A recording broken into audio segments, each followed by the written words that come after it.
Hello friend, मैं हूँ दिनेश सिन्हा और आज आप लोगों के लिए लेके आया हूँ फिजिक्स का जीके जीएस चैप्टर है प्रकाश। ये जो क्वेश्चन है सिलेबस के अकॉर्डिंग ही लेके आया हूँ दोस्तों। ये रेलवे, एसएससी, आरआरबी, एनटीपीसी, अभी तो हाल ही में एनटीपीसी का एग्ज़ाम डेट आया है, उसके लिए मोस्ट इम्पॉर्टेंट है। ग्रुप डी के लिए भी मोस्ट इम्पॉर्टेंट है। ये जो चैप्टर है दोस्तों, यहाँ से काफ़ी बार रिपीटेड क्वेश्चन लिया गया है और मोस्ट इम्पॉर्टेंट क्वेश्चन है जो ये एग्ज़ाम में काफ़ी बार रिपीटेड क्वेश्चन है। तो चलो क्वेश्चन की ओर बढ़ते हैं। तो इससे हम पिछले वीडियो में क्वेश्चन नंबर 23 तक हुआ था, अब क्वेश्चन नंबर 24 को लेकर चलते हैं। वह व्यक्ति जो समीप की वस्तु स्पष्ट देख सकता है किंतु दूरस्थ वस्तु नहीं देख पाता, किस दृष्टि दोष करोगे? इसे मायोपिया कहते हैं। मायोपिया को निकट दृष्टि दोष भी कहते हैं दोस्तों। क्वेश्चन नंबर 22, निम्नलिखित में से निकट दृष्टि दोष दूर करने के लिए किसका उपयोग किया जाता है? निकट दृष्टि दूर करने के लिए दोस्तों अवतल लेंस का उपयोग किया जाता है। जो व्यक्ति चश्मे के बिना ठीक से नहीं पढ़ पाता उपयोग करता है उत्तल लेंस का। आंसर है 4 नंबर। पारदर्शी खालिस्तान के सिद्धांत पर काम करता है, तो आंसर है प्रकाश के परावर्तन का। दोस्तों क्वेश्चन नंबर 28 है, चलते समय प्रकाश का एक माध्यम से दूसरे माध्यम की ओर मुड़ना कहलाता है, तो इसका आंसर कहलाएगा दोस्तों अपवर्तन।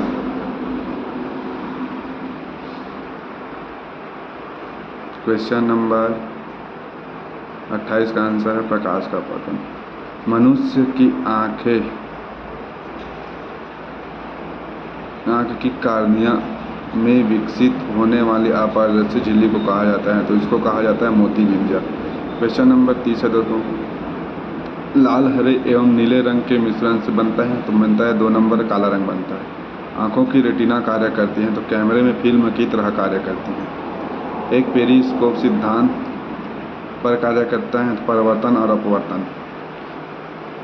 क्वेश्चन नंबर 33 है दोस्तों, आँख में लेंस के पीछे का भाग होता है जलीय द्रव होता है दोस्तों। क्वेश्चन नंबर 34, एक्स किरणें खालिस्तान के मध्य आता है, तो गामा किरणें के तथा परबैंगिक क्षेत्र में आता है। क्वेश्चन नंबर 35, प्रकाश का ठीक सीधी रेखा में गमन ना करना कहलाता है। ये दोस्तों अभी क्वेश्चन रिपीट हुआ है, इसका आंसर है अपवर्तन। क्वेश्चन नंबर 36, इंद्रधनुष में सबसे ऊपरी भाग में कौन सा रंग होता है? तो इसका आंसर है इंद्रधनुष में लाल रंग। क्वेश्चन नंबर आंसर क्या है? 4 number D. Question number 37, question number 37, निकट दृष्टि दोष को ठीक करने के लिए किस लेंस का उपयोग किया जाता है? तो आंसर है अवतल। सूर्य उदय या सूर्य अस्त के समय सूर्य लाल रंग प्रतीत होता है क्योंकि धूल के कणों और हवा अणुओं के कारण से बिखरना इस प्रकार के प्रभाव के लिए जिम्मेदार है। क्वेश्चन नंबर 39 है दोस्तों, यदि सूर्य ना होता तो आकाश का रंग प्रतीत होता काला। क्वेश्चन नंबर 40, निकट दृष्टि दोष के लिए उपचार के लिए उपयुक्त पावर वाले खालिस्तान लेंस का प्रयोग किया जाता है, तो आंसर है अवतल लेंस। आँखों की वर्ण दृष्टि किसकी उपस्थिति से प्रभावित होती है? कौन?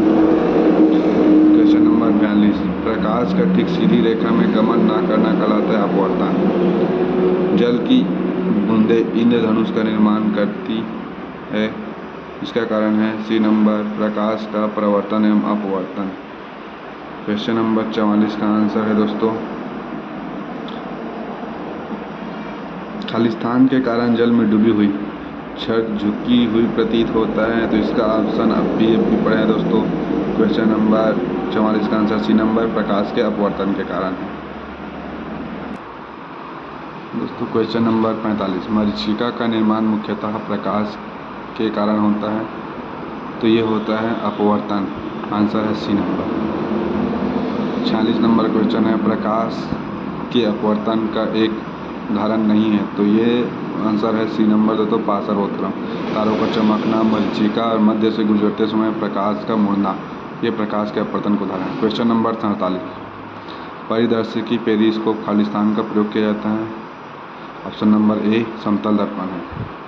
निर्वात में वैक्यूम में प्रकाश की अनुमानित गति खालिस्तान मीटर पर सेकंड है, तो इसका आंसर ए है 3.00 मल्टीप्लाई 10⁸ ऑप्टिकल फाइबर किस सिद्धांत पर कार्य करता है? तो ऑप्टिकल फाइबर का पूर्ण आंतरिक परिवर्तन के सिद्धांत पर कार्य करता है। क्वेश्चन नंबर 50 का, खालिस्तान को चश्मे की सहायता से ठीक नहीं किया जा सकता, तो मोतीबिंदिया को चश्मे की सहायता से ठीक नहीं किया जा सकता फ्रेंड। क्वेश्चन नंबर 51, यदि आप, ये भी मोस्ट इम्पॉर्टेंट क्वेश्चन है, रिपीटेड क्वेश्चन है, देख लो दोस्तों। यदि आप एक दर्पण में देखते हैं और पाते हैं कि छवि आपका परिवर्तन आपसे छोटा है, तो दर्पण का प्रकार है उत्तल दर्पण होगा दोस्तों। RRB assistant loco pilot, ALP technician, CBT परीक्षा 2018 में द्वितीय पाली में पूछा गया है। 52 नंबर क्वेश्चन का आंसर है दोस्तों, गोलाकार दर्पण की प्रतिबिंब सतह के केंद्र को कहा जाता है, तो इसका आंसर है दोस्तों, क्वेश्चन नंबर 52 का आंसर है पोल, ध्रुव।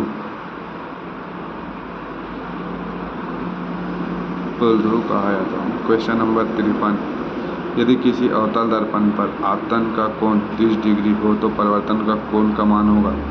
दोस्तों, आपतन कोण और परिवर्तन कोण का मान सदैव बराबर होता है। ये भी मोस्ट इम्पॉर्टेंट रिपीटेड क्वेश्चन है, इसलिए दोस्तों वीडियो को ध्यान से देखना और बिना स्किप किए देखना, ताकि आपको वीडियो अच्छे से समझ आए, अच्छे से सुन लो। क्वेश्चन नंबर 54, प्रकाश का क्वांटम सिद्धांत किसके द्वारा प्रदान किया गया है? तो प्रकाश का क्वांटम सिद्धांत प्रदान किया गया है प्लैंक, ऑप्शन नंबर 2। ये भी रिपीटेड क्वेश्चन है। क्वेश्चन नंबर 55, एक अवतल दर्पण के वक्रता केंद्र पर एक वस्तु रखी गई है, इसकी प्रतिबिंब कहाँ बनेगा? तो आंसर है वक्रता केंद्र पर बनेगा। क्वेश्चन नंबर 55 का आंसर है 4 नंबर। क्वेश्चन नंबर 56, प्रकाश की किरण पानी से ग्लास तक जाती है, यह झुकता है, सामान्य की ओर और धीमा हो जाता है, तो option number A. Question number 57, दंत चिकित्सा अवतल दर्पण का उपयोग करते हैं क्योंकि इस पर निर्मित प्रतिबिंब बनता है, तो इसका आंसर है 2 नंबर, आभासी और बड़ा। क्वेश्चन नंबर 58, समतल दर्पण द्वारा बनाई गई छवि की विशेषताएं हैं, तो इसका आंसर है दोस्तों, इसका आंसर है समान आकार, सीधी पार्श्व तौर पर उल्टी आभासी है। ये भी मोस्ट इम्पॉर्टेंट रिपीटेड क्वेश्चन है। क्वेश्चन नंबर 59, यदि किसी दर्पण की फोकस लंबाई प्लस 15 सेंटीमीटर है, तो यह दर्पण होगा उत्तल दर्पण होगा। यदि किसी दर्पण की फोकस लंबाई प्लस 15 सेंटीमीटर है, तो यह होगा उत्तल दर्पण। क्वेश्चन नंबर 60 है दोस्तों, किसी वस्तु का प्रतिबिंब उसके वास्तविक आकार का प्राप्त करने के लिए वस्तु को उत्तल लेंस के सामने रखा जाना चाहिए। इसका आंसर है 2F1 पर। देखो अभी ग्रुप डी का एग्ज़ाम होने वाला है। ये जो है ग्रुप डी 2018 में पूछा गया क्वेश्चन है। क्वेश्चन नंबर 61 चलते हैं। एक गोलाकार दर्पण और पतली गोलाकार लेंस प्रत्येक में -20 सेंटीमीटर की फोकल लंबाई होती है। ऐसे परिदृश्य में निम्नलिखित में से कौन सा सत्य होने की संभावना है? तो इसका आंसर है दर्पण उत्तल है और लेंस अवतल। ये भी ग्रुप डी में पूछा हुआ है तृतीय पाली में। क्वेश्चन नंबर 62, दोस्तों वीडियो को बिना स्किप किए ही देखना। मोस्ट इम्पॉर्टेंट क्वेश्चन है, जो रिपीटेड क्वेश्चन है, काफ़ी इम्पॉर्टेंट है। पाली सतह पर प्रकाश की एक किरण सतह पर मिलने के बाद उसी माध्यम में लौटती है, उसे कहा जाता है परावर्तन। ये भी ग्रुप डी में पूछा गया है। क्वेश्चन नंबर 63, किसी अवतल दर्पण के मुख्य अक्ष पर उसके फोकस तथा वक्रता केंद्र के बीच रखी वस्तु के प्रतिबिंब की स्थिति क्या होगी? तो आंसर है क्वेश्चन नंबर 63 का 3 नंबर, वास्तविक वक्रता केंद्र और अनंत के बीच में दोस्तों 64 नंबर क्वेश्चन में लेकर चलते हैं। 64 नंबर क्वेश्चन में आ गया है, निम्नलिखित में से किसमें पूर्ण आंतरिक परिवर्तन होना संभव नहीं है? हवा की अपेक्षा पानी का अपवर्तनांक 1.33 तथा हवा की अपेक्षा कांच का अपवर्तनांक इक्वल 1.53। तो इसका आंसर है क्वेश्चन नंबर 3, प्रकाश की किरण पानी से कांच में गमन करती हैं। क्वेश्चन नंबर 65 है, सूर्य के प्रकाश को जब प्रिज्म से गुजारा जाता है तो स्पेक्ट्रम प्राप्त होता है, जिसका कारण है, इसका आंसर है 3 नंबर, प्रिज्म में विभिन्न रंगों के प्रकाश विचलन भिन्न भिन्न होता है। क्वेश्चन नंबर 67, पूर्ण आंतरिक परिवर्तन आवश्यक है, प्रकाश घने माध्यम से विरल माध्यम में जा रहा। क्वेश्चन नंबर 66 का आंसर है 1 नंबर। क्वेश्चन नंबर 67 है दोस्तों, प्रदीप्ति नलिका में प्रदीप्ति पदार्थ पर कौन सी किरणें पड़ती हैं जो दृश्य प्रकाश में बदल जाती हैं? तो इसका आंसर है पराबैंगनी। क्वेश्चन नंबर 68 है दोस्तों, लेंस के आधे भाग को यदि कोई लेंस है उसके अगर आधे भाग को काले कागज से ढक देने पर उससे बनने वाले प्रतिबिंब पर प्रभाव क्या पड़ेगा? तो प्रतिबिंब के विस्तार पहले से आधा हो जाएगा। क्वेश्चन नंबर 69, कौन सा कथन सत्य है? अवतल लेंस से केवल आभासी प्रतिबिंब बनते हैं, गलत। ओम के अनुसार V=1, गलत। दृष्टकारी वह युक्त है जो प्रत्यवर्ती धारा को दृष्ट धारा में प्रतिगत कर देती है, ये भी नहीं है। तो क्वेश्चन नंबर 79 का आंसर होगा ऑप्शन नंबर 4, डायनामो एक ऐसा यंत्र है जो विद्युत ऊर्जा को यांत्रिक ऊर्जा में बदल देता है, राइट। सोलर कुकर का ढक्कन शीशे का बना होता है क्योंकि शीशा सौर ऊर्जा को आत्मसात करता है। क्वेश्चन नंबर 71, अगर आई बॉल का व्यास 4 सेंटीमीटर है, इसके द्वारा देखी जाने वाली वस्तु इसमें 20 सेंटीमीटर की दूरी पर स्थित हो तो दृष्ट पटल पर बनने वाला प्रतिबिंब कितना बड़ा होगा? आंसर है 5 गुना। क्वेश्चन नंबर 72 है दोस्तों, दाढ़ी बनाने के लिए उपयुक्त गोलीय दर्पण में सीधा प्रतिबिंब प्राप्त करने के लिए चेहरे को फोकस दूरी पर रखना पड़ेगा। अवतल लेंस दाढ़ी बनाने के लिए दोस्तों अवतल लेंस का ही उपयोग करते हैं। हरी पत्तीदार पौधों के स्वास्थ्य के लिए सबसे बुरा आप कुछ करते हैं तो वह है इससे केवल खालिस्तान रोशनी प्रकाशित करना है, हरी रोशनी। क्वेश्चन नंबर 74, संयुक्त सूक्ष्मदर्शी में अभिदृश्य का फोकसांतर बड़ा होता है। संयुक्त सूक्ष्मदर्शी में अभिदृश्य का फोकसांतर बड़ा होता है। क्वेश्चन नंबर 75 दोस्तों, अवतल दर्पण के फोकस बिंदु तथा वक्रता केंद्र के मध्य रखी वस्तु का प्रतिबिंब वास्तविक, इसका आंसर है क्वेश्चन नंबर 75 का आंसर है वास्तविक उल्टा तथा वस्तु से बड़ा होगा। क्वेश्चन नंबर 76, मानव नेत्र में निकट दृष्टि दोष को दूर करने के लिए उपयोग आने वाला लेंस है।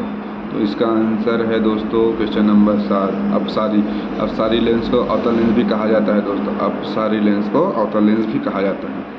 यौगिक सूक्ष्मदर्शी में अभिदृश्यक लेंस की फोकस दूरी नेत्रिका के फोकस दूरी से कम होता है। यौगिक सूक्ष्मदर्शी में अभिदृश्यक लेंस की फोकस दूरी नेत्रिका के फोकस दूरी से कम होता है। क्वेश्चन नंबर 78, हवा के एक बुलबुले का पानी के अंदर चमकते नजर आने का कारण है, पूर्ण परावर्तन के कारण होता है। क्वेश्चन नंबर 79, रेगिस्तान में मरीचिका के बनने का कारण है प्रकाश का परिवर्तन, विभिन्न ऊंचाइयों में वायु के घनत्व में अंतर, प्रकाश सरल से रेखीय गति, इसमें से कोई नहीं है। 79 का आंसर 4 नंबर। क्वेश्चन नंबर 80, कांच से वायु में जाने वाले प्रकाश के लिए क्रांति कोण, इसके लिए न्यूनतम बैगनी किरणें। Question number 4। क्वेश्चन नंबर 81, जब श्वेत प्रकाश निर्वात में गति करता है तब सभी रंगों की एक समान चाल है। क्वेश्चन नंबर 81 का आंसर है 3 नंबर। क्वेश्चन नंबर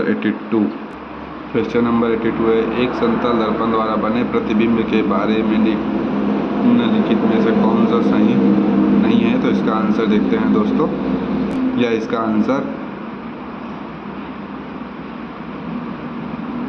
आप लोग कमेंट करके बताओ। क्वेश्चन नंबर 82 का आंसर है, इसकी दूरी वस्तु की दर्पण से दूरी के समान है। क्वेश्चन नंबर 83, हरे प्रकाश से प्रकाशित एक लाल कागज प्रतीत होता है, काला होता है। चित्र में दो आपतित किरण PQ दर्शाया है जो समांतर किरणें RS के रूप से निर्गत होती हैं। बॉक्स A में प्रयोग किया गया उपकरण हो सकता है। तो इसका आंसर है अवतल अंतर। ये डायग्राम दोस्तों देख लो और अच्छे से समझो। 85, सूर्य अस्त के समय सूर्य प्रतीत होता है। सूर्य अस्त के समय सूर्य प्रतीत होता है दोस्तों जहाँ वह वास्तविक में है उससे नीचे। 86 है दोस्तों, मानव नेत्र इसका कार्य करता है। तो मानव जो नेत्र है उत्तल लेंस का कार्य करता है। 87 क्वेश्चन है दोस्तों, एक गोलीय दर्पण को फोकस और वक्रता केंद्र की दूरी वक्रता त्रिज्य R के पदों में खाली स्थान के बराबर होता है। तो इसका रहता है वक्रता त्रिज्य बटे 2 R/2। ये भी मोस्ट इंपॉर्टेंट क्वेश्चन है दोस्तों, देख लो रेलवे ग्रुप डी में पूछा गया है। क्वेश्चन नंबर 88, निम्नलिखित चित्र में आपतित किरण और निर्गत किरण को क्रमशः किसके द्वारा दर्शाया गया है। तो इसका डायग्राम देख लो दोस्तों। 88 का आंसर है ये डायग्राम। ये भी मोस्ट इम्पॉर्टेंट क्वेश्चन है। एक लड़का एक लेंस का उपयोग करके दूरस्थ का एक स्पष्ट प्रतिबिंब एक पर्दे पर फोकस करता है और लेंस और पर्दे के बीच की दूरी लगभग खाली स्थान के बराबर होगी। तो 2F आंसर है 2F। क्वेश्चन नंबर 19, एक मोस्ट इम्पॉर्टेंट रिपीटेड क्वेश्चन है, 2022 में पूछा गया है दोस्तों। एक वस्तु को एक अवतल लेंस के मुख्य फोकस पर रखा गया है, इनमें से कौन सा विकल्प निर्मित प्रतिबिंब के अभिलक्षणों को निरूपित करता है। तो आंसर है आभासी और अत्यधिक छोटा। क्वेश्चन नंबर 91, निम्नलिखित में से कौन सा कथन सत्य है। किसी लेंस के लिए पहला मुख्य फोकस उस वस्तु की स्थिति है जिसका प्रतिबिंब अनंत पर है। दोस्तों इस क्वेश्चन का आंसर है 3 नंबर, A और C दोनों सही हैं। तो A को पढ़ लेते हैं, किसी लेंस के लिए पहला मुख्य फोकस उस वस्तु की स्थिति है जिसका प्रतिबिंब अनंत पर है, राइट। C का है, किसी लेंस के लिए दूसरा मुख्य फोकस उस वास्तविक प्रतिबिंब की स्थिति है जिसकी वस्तु अनंत पर स्थित है। ये मोस्ट इम्पॉर्टेंट क्वेश्चन है, 2022 में पूछा गया है, रेलवे ग्रुप डी का है। तो क्वेश्चन नंबर 92, आज 100 क्वेश्चन कंप्लीट करेंगे, इसके बाद नेक्स्ट वीडियो कल लेके आऊँगा। तो 92 क्वेश्चन नंबर 92, एक प्रकाशित उपकरण Y की फोकस दूरी धनात्मक है, Y एक खाली स्थान है, या तो उत्तल लेंस या तो उत्तल दर्पण। क्वेश्चन नंबर 93, लेंस द्वारा उत्पन्न आवर्धन किसके बराबर होता है। तो ये उत्पन्न आवर्धन जो होता है V/U, रेलवे ग्रुप डी 2022 में पूछा गया क्वेश्चन है। दोस्तों ये वीडियो को बिना स्किप किए ही कंप्लीट करना, इसमें सभी जो क्वेश्चन है इम्पॉर्टेंट क्वेश्चन है। ये जो लिया हूँ फिजिक्स का है, ये सिलेबस से ही लिया हूँ आपके जो रेलवे एग्ज़ाम है, ग्रुप डी एग्ज़ाम है या RRB, CHSL, सभी के लिए मोस्ट इम्पॉर्टेंट और रिपीटेड क्वेश्चन है। तो चलते हैं नेक्स्ट क्वेश्चन के लिए। 94, एक गोलीय दर्पण एक सीधा तथा छोटा प्रतिबिंब निर्मित करता है। गोलीय दर्पण के बारे में सही कथनों का पहचान कीजिए। B और C दोनों सही हैं। B, दर्पण एक आभासी प्रतिबिंब निर्मित करता है। C है, दर्पण की फोकस दूरी धनात्मक है। क्वेश्चन नंबर 95, क्वेश्चन नंबर 95, किसी तारे की स्थिति में थोड़ा थोड़ा परिवर्तन होता प्रतीत होता है, इसका क्या कारण है? तो इसका आंसर है 4 नंबर, क्योंकि वायुमंडल की भौतिक स्थितियाँ बदलती रहती हैं। क्वेश्चन नंबर 95, किसी तारे की स्थिति में थोड़ा थोड़ा परिवर्तन होता प्रतीत होता है, इसका क्या कारण है? इसका कारण है क्योंकि वायुमंडल की भौतिक स्थिति बदलती रहती है। क्वेश्चन नंबर आ गया 96, ग्रह क्यों नहीं टिमटिमाते? तो इसका आंसर है 2 नंबर, क्योंकि ये प्रकाश के विस्तारित स्रोत के रूप में कार्य